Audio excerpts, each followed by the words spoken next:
kayong mga DDS, eh. Tapos yung iba naman, yung iba ha, eto pa style nung ibang mga DDS ho, mga kababayan. Alam na nilang walang katotohanan yung pinagpo-post nung kanilang mga idol. Pero ang gagawin ho nila niyan, dahil nga wala, galit lang sila kay Pangulong Bongbong Marcos kasi nga kinakalaban nung ano nila, nung idol nila. Oh, papakalat din yung fake news, 'di ba? 'Di ba Ma'am Angeline Collado, oh, sa Facebook natin, makikita mo, oh, ah, yung mga boses nung sinisigaw, "Duterte, Duterte," ang dami ng video na nilapatan, inilapat na doon sa fun run ng Dubai, inilapat na sa kung saan-saan. Oh, iisa yung boses, iisa yung tono. Kasi wala talagang mga gano'ng tao sa kanila, 'di ho ba? Kung sasabihin ninyo yung pumunta sa Mendiola at yung pumunta doon sa Davao, oh, kung sasabihin ninyo majority ng Pilipino yun, hindi. Lagi nating iisipin, kulang 120 million ang bilang ng mamamayang Pilipino. Kung meron man pong dumating na 30 mil dun, gatuldok lang po yun ng 120 million, 'no? Sabihin mo na 20 million, wala namang gano'n, eh. 'Di ba, sabihin mo na 20 million yung pumunta doon sa kanilang mga ano, pa-rally-rally, nag-uumiyakan sa para mapauwi ang dating Pangulong Duterte. 20 million is 20 million, 'no? 1/6 lang 'yon, 1/6 lang 'yon ng kabuuan ng populasyon ng Pilipinas. Oh, kailangan umabot kayo ng kahit naman lang 61 million para masabi niyo majority, at least meron kayong 1 million na pasobra. Pero kung yun lang ang mga papakita niyo, malabong mapabagsak ang presidente sa ganyan, 'di ba? Malabong mapabagsak ang presidente sa ganyan, onti lang kayo, 'di ba? Kokonti lang kayo. O si Spike nag-flood na, sorry, tatanggalin natin kapagka nagpa-flood ng ganyan, ano. Okey lang po na sabihin niyo, "Hindi ako agree sa sinasabi mo, Mark." Tapos, um, anuhan niyo, back-up-an niyo nung mga paliwanag ninyo. Pero kapagka yung, ano ba 'yan, Duterte is the best, 10 beses, hindi namin kailangan ng paulit-ulit. Tinatanggal ho namin 'yan. Kahit po, mga kababayan, na kayo po ay makagobyerno, mga bossing, tapos nag-flood kayo diyan, tatanggalin din po namin, ha. 'Wag lang pong paulit-ulit. Anyway, dito tayo. Naku po, nung nabalitaan ko 'to, bakit kasi ang kukulit? Ano ho, kapag ho tayo, mga kababayan, ay nasa ibang lugar, hindi natin bayan, eh, mananaig at mananaig po kung ano yung, law nila diyan, kung ano po yung batas nila diyan, mga bossing. Ito una kong nakita, just in, the Philippine Embassy in Qatar confirms arrest, 'no? Ano Tagalog ng arrest? Hinuli, arestado, and detention, kinulong, 'no, of several Filipinos on Friday. Ang saklap ano, ang saklap nito. Biruin mo sila, birthday ng tatay namin, birthday ni Pangulong Duterte, woo! Tapos nandun naglabasan, "Shh, oy, come here, halika kayo dito. Bawal yang ginagawa niyo dito sa amin, sa bansa namin. Meron kaming patakaran dito, meron kaming mga batas dito na hindi puwede yung mga ganyan, o kailangan magpapaalam muna kayo sa mga ganyan." Naku po, ayun. Sabi siguro, sabi ng iba dun, dating Pangulong Duterte, bakit naman ho pati kami, nandito sa oblo? 'Di ba? Makukulit, eh. 'Pag ho tayo, mga kababayan, nasa ibang bansa, mananaig po yung kanilang batas. Hindi po kaya nga sinasabi natin, 'di ba? Kapag tayo lumabas ng ibang bansa, pagka tayo lumabas ng Pilipinas, hindi puwede yung kulit ng mamamayang Pilipino. sa ibang bansa. Di ho ba? Hindi uubra yung mga ginagawa natin diyan, pahubad-hubad sa kalsada o kung saan man, kung may anumang mga violation, hindi uubra yun. Oh, hindi puwedeng, hindi kasi yung presidente namin gano'n, inaresto, hinuli, 'no? Sasabihin lang sa inyo, di umuwi kayo ng Pilipinas, bawal dito sa amin 'yan, sa Pilipinas niyo gawin 'yan. Pagka hindi pa din kayo nagpaawat, ganyan ang mangyayari, 'di ba? The Philippine Embassy in Qatar confirms arrest and detention of several Filipinos on Friday.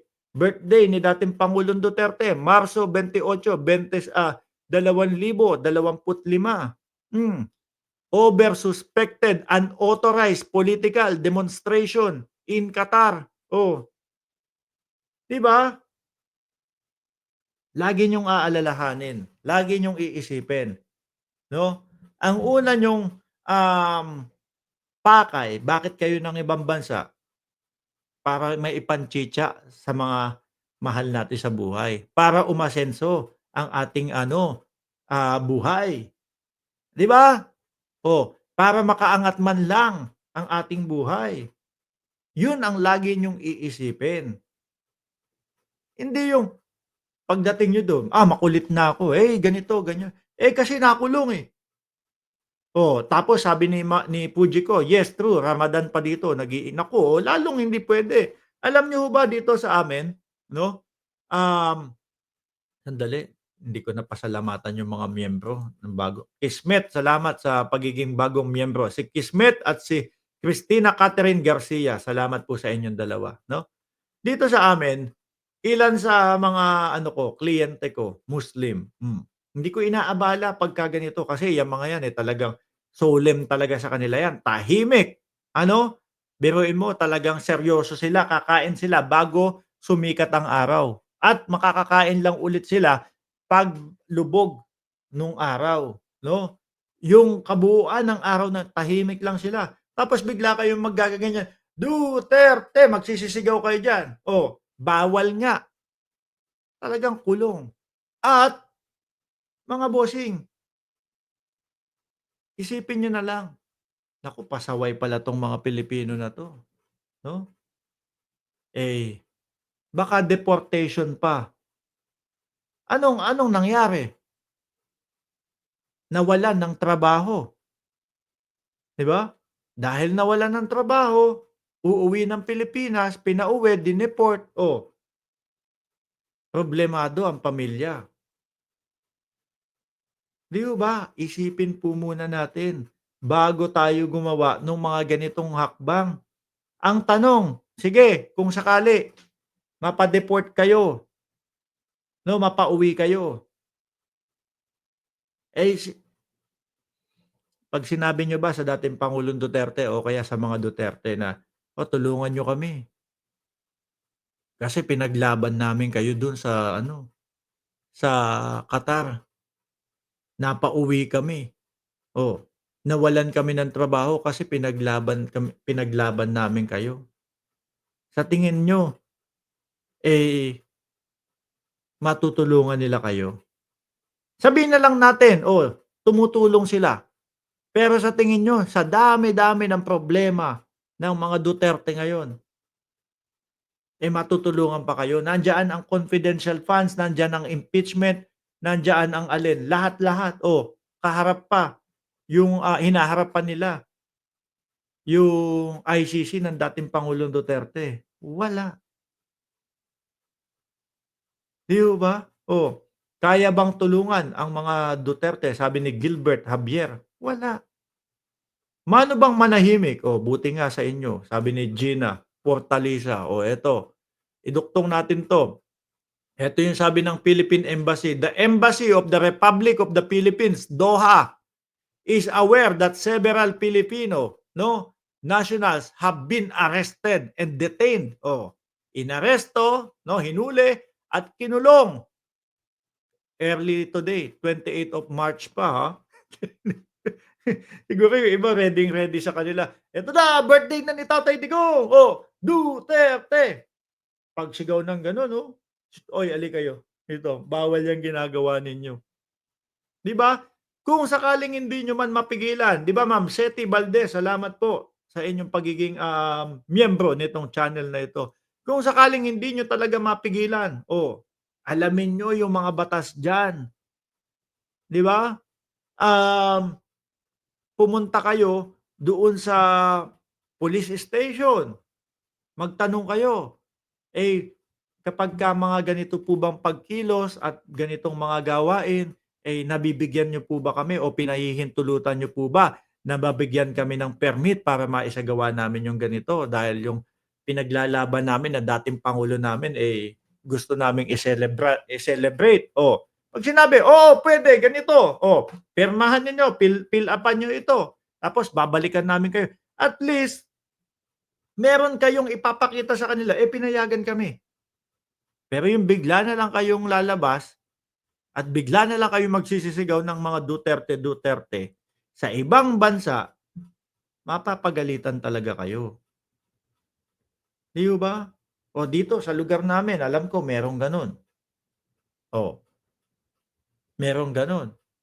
Alam ko nagpaalam sila sa gobyerno. Magpaalam. Ano po, hindi tayo siga sa bayan ng ibang, sa ibang bayan. Maraming sumisigaw sa'tin, "Naku Pilipinas wala na, hindi na tayo malaya dahil diktador si Pangulong Bongbong Marcos." Lintik na 'yan, araw-araw kayong nagsisisigaw, adik. Yung mga Facebook ninyo, eh, puro adik yung sinasabi sa Pangulong Bongbong Marcos, hindi pa malaya yun, ha. 'Di ba PhilCan, oh, Journey watching from Canada, sabi ni Ma'am Luz Biminda, um Pangilinan, sa Middle East bawal ang mga ganyan, naku naman, oho. O tuloy natin, biruin mo birthday na birthday ni dating Pangulong Duterte, eh, sinamahan niyo para din kayong ano, eh, para din kayong yung si ate, yung walang ano, walang jarjer, oh, sabi, eh, simula po nung nakulong ang dating Pangulong Duterte, kami po ni ano, ano ba yung pangalan na sinasabi niya? Kami po ni Katribo, hindi na po kami nagtototnak. Oh, binaliktad ko na lang, para ano, para hindi masakit sa pandinig ninyo. Wala na po kaming gano'n, 'no. Sabi ko, "Sino yung Katribo?" Ako meron akong kakilala Katubo. Meron akong kilala Katubo, sino yun? Si ano, yung hari, yung basta hari yun, mga kababayan. Oh, yung si Katubo, 'di ba? Hari, king king. Oh, yun yung ibig ko sabihin, 'di ba? Oh, sabi ni ate, wala na po kaming totnak, hindi na po ganito, ganyan, 'no? Eh, naaalala namin si dating Pangulong Duterte, 'pag gagawin namin, eh, ganito, ganyan. Wala, napipigilan po kami. Oh, 'di ba? Eh, si Katribo ho, hindi ko alam kung sino yung Katribo. Naalala ko lang yung si Katubo nga, si Katubo yun si hari, oh. Hari ng selda, oh, kung sakali, 'di ba?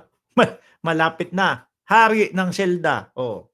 Tuloy natin, the embassy is in touch with local authorities for the provision of necessary consular assistance to said nationals, no. The embassy reiterate its previous advisory dated 13 March 2025 for all Filipino nationals in the country to respect, local laws and customs, relating to mass demonstration and expression of political grievance.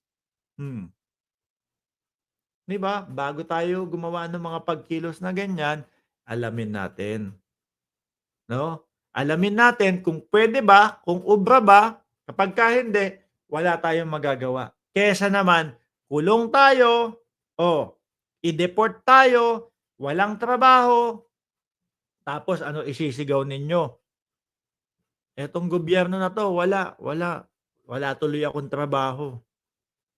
Imbis na sana, eh, ayos-ayos ng inyong trabaho, oh, nagpadala kayo sa bugso ng inyong damdamin, tanggal sa trabaho, kulong, eh, baka ang pinakamalala pa niyan, deport.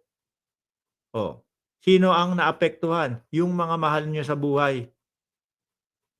'di ba? Sabi ni Musikero 26, "Hoy, 'wag kang fake news, marami talaga kaming nagsu-support kay Digong." Alam naman namin 'yun, alam namin, 'di ba, na kapagka mas madami sa dalawa, marami ang tawag do'n, oh. 'Pag mas marami sa isa, marami ang tawag do'n, oh. Hindi naman namin sinasabi, iisa lang po, iisa lang ang sumusuporta kay dating Pangulong Duterte, wala naman kaming sinabing gano'n, oh, 'di ba? Hmm.